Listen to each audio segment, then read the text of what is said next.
مجلس تو دیکھو کیسی ہے، خاموش ہو جاؤ، کچھ تو قربانی دے دو میرے بھائیوں، بالکل خاموش ہو کے سن لو، آپ کا وقت بہت قیمتی ہے، بالکل خاموش ہو کے سن لو، یہ وقت ضائع نہ کرو۔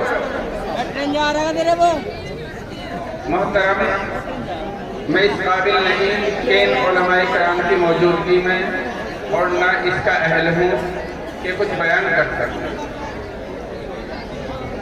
میں بھی زیارت کے لیے آیا تھا حضرت کی، یہاں اسٹیج پر بڑے اللہ والے حضرات تشریف فرما ہیں۔ بس ایک بات تو میں شکریہ ادا کرتا ہوں، اور میں نے کل واٹس ایپ سے حضرت مولانا اشرف صاحب کے مدرسے کی جو حفاظ اکرام کی فہرست دیکھی تو میں خوشی سے بھول گیا، اور مجھے بےانتہا خوشی ہوئی ہے کہ 26 بچے حافظ قرآن ہوئے ہیں۔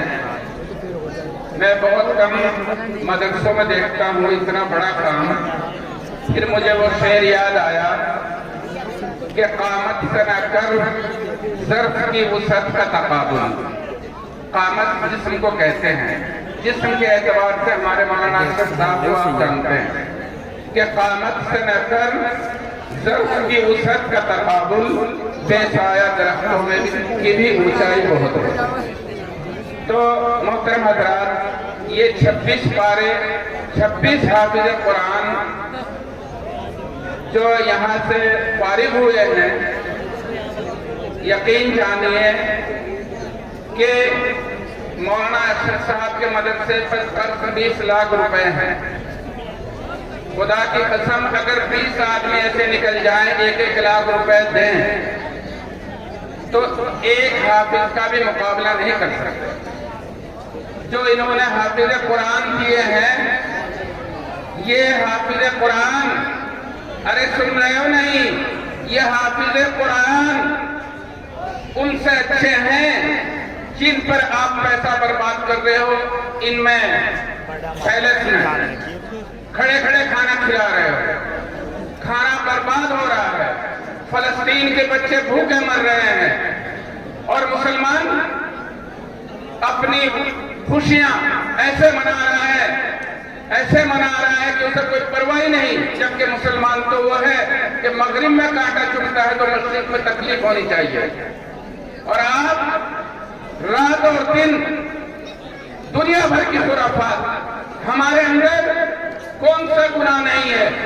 جھوٹ نہیں ہے، غیبت نہیں ہے، چغلیاں ہم نہیں کر رہے، ہمارے اندر نفاق نہیں ہے۔ تو میرے بھائیوں، غور کرو، اللہ کا شکر ادا کرو۔ اگر آپ نے ان مدارس کی ناقدری کی تو اللہ تعالیٰ آپ سے مدارس چھین لے گا۔ جس طرح لاک ڈاؤن میں جو ہے نا آپ ترس گئے تھے مسجدوں میں نماز پڑھنے سے، مدرسوں میں بچے پڑھانے سے، آپ ناقدری نہ کریں۔ آپ مسلمان ہیں، مسلمان فرما بردار کو کہتے ہیں۔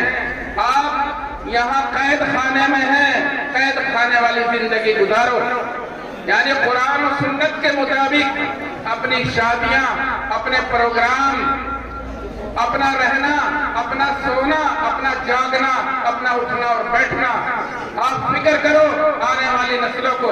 میں اور آپ چند دن میں چلے جائیں گے، کچھ معلوم نہیں کتنے سانس باقی ہیں، مگر یہ آپ کے بچے، ان کے مستقبل کے بارے میں سوچو کہ ان کا کیا حال ہوگا اگر مدد سے نہ ہوا۔ اگر قرآن ان کے ہاتھ میں نہ ہوا تو ان پر کیا گزرے گی؟ اگر ان کے کان میں اذان دینے والے علماء نہ آئے تو کیا ہوگا؟ اگر ان سے مساجد اور مدارس چھین لیے گئے، اگر ہم اور آپ ناقدری کریں گے ان مدرسوں کی تو اللہ تعالیٰ اس نعمت کو چھین لیتا ہے۔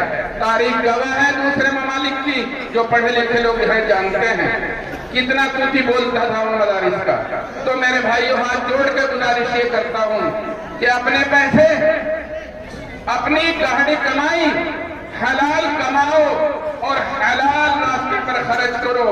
ان خرافات میں، واہیات میں، جوڑوں میں، شادیوں میں جو حرام اور ناجائز ہیں، حرام ناجائز اس لیے ہے کہ آپ اپنی بیٹیوں کو وراثت نہیں دے رہے ہیں۔ چوتھے پارے میں